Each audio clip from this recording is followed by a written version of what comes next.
Bonjour Sophie Huvet. Bonjour Anne, bonjour tout le monde. Merci d'avoir accepté notre invitation. Vous lancez dans quelques jours maintenant le festival Hip Hop Évolution. Alors, qu'est-ce que c'est ? Le festival Hip Hop Évolution, alors le nom est pas très original, mais en même temps il dit tout, puisque c'est aussi on va dire le temps fort de Hip Hop Évolution qui permet en fait de rassembler toutes les rencontres, tous les échanges, toutes les actions culturelles que Hip Hop Évolution mène depuis plusieurs années, et principalement mettre en lumière ce qui s'est passé l'année d'avant, puisque c'est un aboutissement aussi à la diffusion, puisque souvent quand on pratique un art, une discipline artistique telle que la danse, eh bien on a envie de la mettre sur scène, on a envie de la mettre face au public. Donc voilà, c'est un espace qui le permet et qui grossit chaque année, puisque à l'époque on était sur 2 jours et maintenant on passe sur une période de 15 jours, donc qui représente la période des vacances scolaires, pour aussi permettre aux jeunes et à nos jeunes d'y participer, mais bien sûr aussi à toute la population et aux familles. Alors aujourd'hui, Hip Hop Évolution, c'est combien de jeunes, ou de moins jeunes d'ailleurs, touchés par la danse ? Alors c'est de plus en plus compliqué de le quantifier réellement, mais en tout cas, globalement, au travers des crews qui existent dans les quartiers, dans les villages, les activités d'action culturelle sur le territoire en lien avec les communes et en lien avec les établissements scolaires, on peut dire aujourd'hui que c'est presque plus de 5000 jeunes qu'on touche au moins une fois dans l'année. C'est pour ça que c'est plus... C'est énorme. Ah oui, mais après c'est une activité, on va dire classique, ou en tout cas normale aussi, d'une professionnalisation qui s'est faite. Parce que, effectivement, avant, on travaillait quasiment exclusivement avec des bénévoles et des amateurs. Il y en a toujours. Et c'est d'ailleurs toujours une force vive. Mais on a pu aussi, avec plusieurs années, et grâce au soutien de différents partenaires financiers, bien sûr, mais pas que, il y a aussi tout le travail autour de l'administration et autour de la structuration. Et donc, aujourd'hui, avec 15 personnes salariées à Hip Hop Évolution, dont 6 artistes, eh bien, ça permet effectivement de toucher beaucoup plus de personnes. Alors, ce festival, ça va se passer comment ? Alors, le festival, en fait, a plusieurs étapes. Donc, il y a bien sûr traditionnellement les battles, puisque c'est comme ça qu'on voit aussi le hip-hop, et qui est pour moi du spectacle, du show et une vraie créativité des jeunes. Mais depuis maintenant 5 ans, on travaille aussi sur ce qu'on appelle le spectacle type théâtre, c'est-à-dire qu'on est plutôt sur de la création avec des mises en scène et qui vont partir du hip-hop, mais qui vont être influencées par d'autres pratiques. Donc cette année, ça a été des rencontres avec le théâtre, avec la musique, avec le cirque, bien sûr, beaucoup, puisque vous avez pas mal communiqué là-dessus. Exactement, puisque depuis 3 ans, on collabore avec des circassiens, et puis on développe nous-mêmes à Mayotte les arts du cirque. Donc c'est parties spectacle et c'est parties battle, bien sûr, qui seront accessibles à tout public. Et puis ensuite... Elles commencent quand, les battles ? Alors, les battles, c'est la fin, c'est la clôture du festival. Donc, ce sera le 3 et 4 mars. D'accord. Donc, ça va se passer où ? Le 3 mars, à la MJC de Kanikeli, avec un nouveau partenariat sur la commune de Kanikeli pour aller un petit peu dans le sud. Ouais. Et puis, le 4 mars, traditionnellement, au gymnase de Cavani. Voilà, avec le partenariat du conseil départemental et bien sûr la ville de Mamoudzou. Et ensuite, les soirées spectacles, ce sera dans la commune de Dembéni, avec notre partenariat avec la mairie, et également le partenariat avec le rectorat, puisqu'il nous ouvre le hall du collège de Iloni, donc c'est le cas depuis 3 ans, qui nous permet de faire du hall une salle de spectacle et d'accueillir le public. Et puis entre ça, bien sûr, on est sur le terrain avec des ateliers, avec des animations, et puis avec une nouveauté depuis 2 ans, avec la visite du centre artistique et chorégraphique de Iloni, donc le Paradis des Maquis, puisqu'on essaye aussi d'en parler de plus en plus. Et on essaye aussi de travailler sur les aménagements futurs de ce site, mais il est déjà en activité puisqu'il permet d'accueillir en fait des jeunes et des moins jeunes d'ailleurs, puisque maintenant on fait aussi des ateliers pour les adultes, en tout cas en lien avec des structures, et en même temps de pouvoir avoir un lieu de travail pour les professionnels. Donc cet espace qui est un petit peu en vase clos, on va dire, tout au long de l'année aujourd'hui, ou simplement sur invitation ou sur partenariat, eh bien on propose de l'ouvrir pendant ce festival et que les gens sur rendez-vous puissent venir visiter et qu'on explique en fait c'est quoi un centre artistique et chorégraphique, qu'est-ce qu'on peut y faire. Donc j'invite effectivement toutes les structures, parce qu'on ne collabore qu'avec des structures ou des groupes, même s'ils ne sont pas formés pour le moment en association, mais qui ont des projets autour de l'artistique, et donc de pouvoir leur présenter quelles sont les collaborations qu'on peut faire ensemble. Et les ateliers qui se déroulent, donc ils commencent à partir du 20 février, c'est ça? Alors les ateliers ouverts aux structures, ce sera la deuxième semaine, c'est-à-dire entre le 28 février et le 2 mars. La spécificité de cette année, puisqu'on fait des ateliers tout au long de l'année ouverts à tout le monde gratuitement. Donc là, l'idée, c'est d'essayer de se connecter un petit peu plus à des structures qui ne pensent pas forcément à nous toute l'année, et donc de leur offrir, en fait, pendant le festival, un atelier de danse ou de cirque gratuit. Donc ça peut être une institution, ça peut être des adultes aussi, hein. Ça peut être pour renforcer des groupes, ça peut être une association, quel que soit... pas forcément, on pense des fois souvent aux associations qui font de la culture, mais nous, une association environnementale qui a envie de découvrir aussi la danse ou le cirque, une association sociale, bien sûr, enfin tout type d'organisation, eh bien, peut nous contacter, me contacter en l'occurrence, et on aura des danseurs professionnels, donc de Mayotte, mais aussi de l'extérieur, puisque le festival accueille aussi l'extérieur. Eh bien, on pourra vous mettre un intervenant à disposition et programmer cet atelier. Mais alors... On est là, les gens nous écoutent, tout Mayotte nous écoute. On a envie de participer, on a envie de venir voir, on a envie de prendre des billets, enfin on a envie de mieux connaître pour décider de comment on y participe. Comment on fait? Alors il y a principalement la page Facebook Hip Hop Evolution, qui d'ailleurs depuis ce matin, avant même que j'arrive ici, on a lancé la billetterie puisqu'il y a deux soirées payantes, pardon. Tout le reste est gratuit. Donc les 2 soirées du samedi 25 février, samedi 4 mars. Toutes les autres sont gratuites. Et pour ça, il y a une billetterie en ligne. Donc c'est déjà possible dès aujourd'hui d'acheter ces billets. Ensuite, c'est toujours possible de les acheter sur place. Après, c'est toujours un peu compliqué parce qu'il y a de plus en plus de monde. Donc, malheureusement, c'est possible qu'il n'y ait plus de place. Oui. Ça a été le cas l'année dernière sur le Battle. Donc, il faut vraiment s'y prendre très à l'avance. Et puis ensuite, pour tous les autres aussi événements, eh bien, n'hésitez pas à nous contacter pour réserver. Comme ça, au moins, vous êtes sûr, parce qu'on a quand même des jauges à respecter en termes de sécurité. Alors, pour les parents qui voient leurs enfants, on voit quand on est parent que ces enfants ont envie de participer à une activité ou à une autre et qui se diraient « Ah là là, mon fils, ma fille, je pense que ça lui plairait ». Est-ce que ce festival est un moyen de découvrir, d'essayer ? Ah oui, bien sûr, parce que en plus, dans le cadre des soirées spectacles ou des après-midi spectacles, parce qu'il y a une après-midi famille qu'on fait le dimanche 26 février après-midi.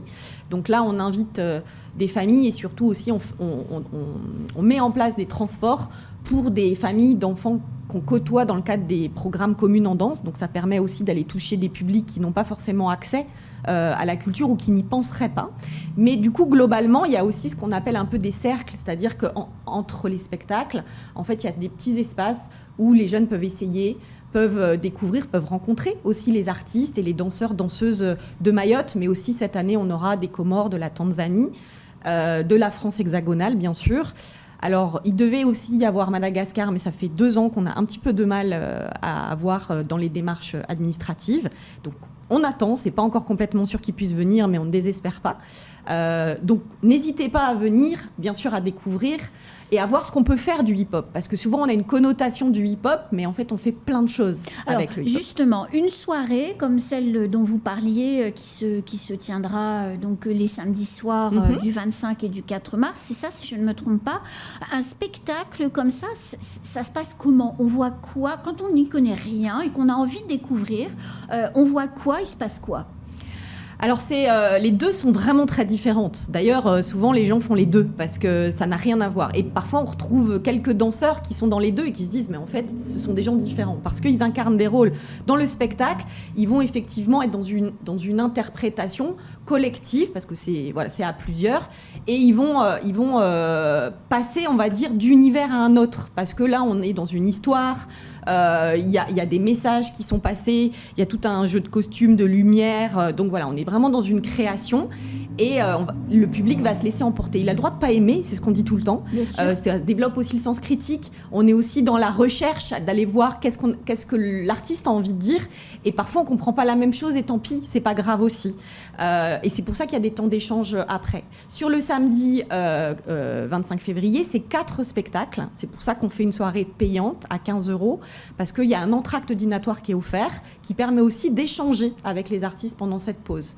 Donc il y a vraiment en fait l'enjeu de ne pas aussi trop être dans... Il y a les coulisses, c'est sûr, ils doivent se préparer, mais pendant ces pauses, on rassemble les gens. C'est-à-dire qu'il n'y a pas la distance, on va dire, artiste d'un côté, public de l'autre, et tout ça ne se côtoie pas. Et puis le 4 mars, c'est très populaire. Vraiment, on est dans du battle, dans une énergie là qui est purement breakdance, donc avec beaucoup de performances, avec un enjeu qui est quand même une qualification pour le Battle of the Year France. Donc une représentation de Mayotte depuis quand même 12 ans maintenant sur la scène de Montpellier, du Zénith de Montpellier, et cette scène de Montpellier permet aussi de s'ouvrir à la scène internationale, puisque le gagnant de Montpellier est ensuite la représentation de la France à l'international qui se fera au Japon. Donc ce sont des étapes auxquelles on n'a pas encore accédé, on n'est pas encore arrivé jusqu'à cette étape du Japon, mais voilà, on a une jeunesse qui est là. Il faut savoir que cette année, c'est l'année un petit peu de la nouvelle génération, puisque là, il y a beaucoup d'anciens qui ont raccroché les baskets, un peu. Du coup, pour ceux qui ont l'habitude de venir voir le Battle of the Year, ça vaut vraiment le coup, parce que là, c'est la nouvelle génération qui va arriver. Et c'est celle qu'on va certainement voir pendant 4-5 ans progresser. Donc voilà, beaucoup de surprises. Dans les crews qui vont s'affronter, vous les avez déjà toutes sélectionnées, ou il y en a des jeunes qui nous écoutent, qui ne seraient pas connus de vous et qui auraient envie de venir s'essayer? C'est possible? Alors pour les crews, c'est encore possible jusqu'au 12 février de s'inscrire, parce que là, il n'y a pas de sélection. C'est-à-dire que tout le monde peut venir. Il faut quand même répondre aux critères du Battle of the Year, c'est-à-dire qu'il faut faire du breakdance. On a fait hier, par contre, les sélections sur les 1-1, donc les 1 contre 1 qui auront lieu le 3 mars à Kanikeli, parce qu'on est obligé de limiter, parce que vous voyez, hier, on a eu 60 danseurs et danseuses. Donc on a sélectionné les 16 meilleurs b-boys et les 8 meilleurs b-girls. C'est très fort l'augmentation des filles. Il y a des années encore... En termes de niveau, quand vous en termes de nombre et en termes de niveau. C'est-à-dire que ça progresse très vite, ce qui n'est un peu moins le cas des garçons. En 1-1, on a trouvé que le niveau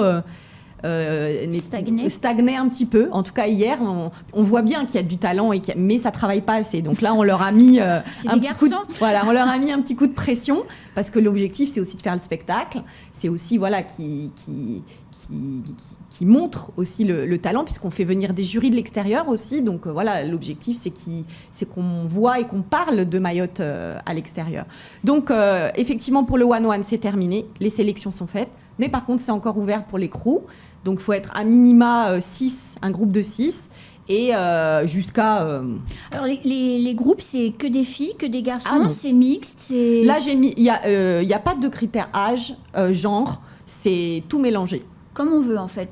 Mais il faut faire du breakdance. Oui, évidemment. Je dis ça parce que hier, on a vu des danseurs hyper talentueux. Et d'ailleurs, on a d'autres événements pour les danseurs debout, comme le Street Dancer Show, etc. Parce qu'il y a d'autres talents. Et souvent, on nous dit, oui, Hip Hop Evolution soutient que le break. Non, c'est pas vrai. C'est vrai qu'il y a ce gros événement sur le break.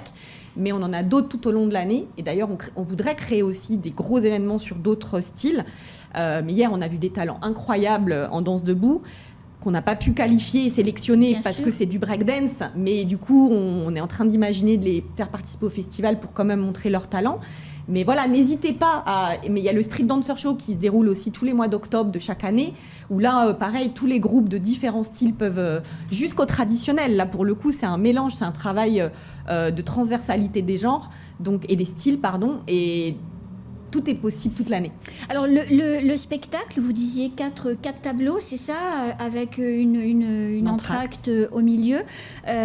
Les professionnels, les danseurs professionnels qui travaillent à Iloni au Paradis des Maquis, font partie de ce spectacle? C'est eux qui pilotent? Comment ça se passe? Alors, c'est eux surtout qui vont faire la scène, qui travaillent sur les spectacles. Également avec des artistes que l'on fait venir de l'extérieur. Le pilotage, c'est plutôt moi et des collègues en tant qu'administration et organisation. Donc, c'est une grosse équipe. autour des artistes, parce que c'est le moment des artistes. Donc c'est vrai que toute l'année, les artistes, en tout cas professionnels, que nous on accompagne et qui sont salariés à Hip Hop Evolution, se mélangent souvent aux équipes d'organisation, comme hier sur le One One. Par contre, dans le cadre du festival, on les laisse vraiment dans leur posture d'artiste, c'est-à-dire qu'on va travailler pour eux et on se met au service des artistes. Et d'ailleurs, il y a aussi un gros projet, parce qu'on en parle très peu, des métiers qui sont autour des artistes, parce que souvent quand on parle art, on parle artiste, et parfois c'est un peu embêtant pour les autres. Et cette année, c'est l'année pour nous de la valorisation des techniciens du spectacle. Donc ce sera vraiment cette année, on va beaucoup en parler. On met en place un programme d'initiation, de sensibilisation et de professionnalisation autour de ces métiers. Le son, la lumière, l'espace scénique, voire même tous les métiers connexes de costumières, décorateurs, toute la mise en scène, enfin le travail en tout cas qui se passe sur scène. Donc on aura l'occasion d'en reparler, mais là du coup on engage aussi ce travail, puisqu'il y a un régisseur et un technicien son et lumière de Métropole qui vont venir travailler sur le festival en lien avec une équipe émergente, on va dire, de techniciens de Mayotte, des Comores et de Tanzanie. Alors, Sophie, vous nous rappelez la billetterie, comment on achète nos billets, dites-nous les dates, où on les trouve, combien ça coûte, tout ça. Alors, aujourd'hui, depuis ce matin, les liens pour acheter les billets sont disponibles sur la page Facebook Hip Hop Evolution. J'espère que Kwesi les partagera aussi, comme ça, ça sera au plus grand nombre. La soirée du 25 février coûte 15 €. 4 spectacles avec une entracte dînatoire offert à partir de 19h. Et puis la soirée du Battle of the Year des crews, donc qui sera le 4 mars, le samedi 4 mars au gymnase de Cavani, coûte 10 €. Alors il y a des prix dégressifs pour les moins de 18 et les moins de 12 ans, c'est gratuit, mais il faut qu'ils soient accompagnés d'un adulte. Et donc le 4 mars, c'est 10 € le prix adulte et 15 € pour le prix des spectacles le 25 février. Merci beaucoup Sophie Huvet. Merci beaucoup Anne. Et vous revenez pour nous parler de la soirée du 25 février ? Ah mais avec plaisir, on est là. C'est la fin de ce temps de parole, tout de suite la suite de nos programmes.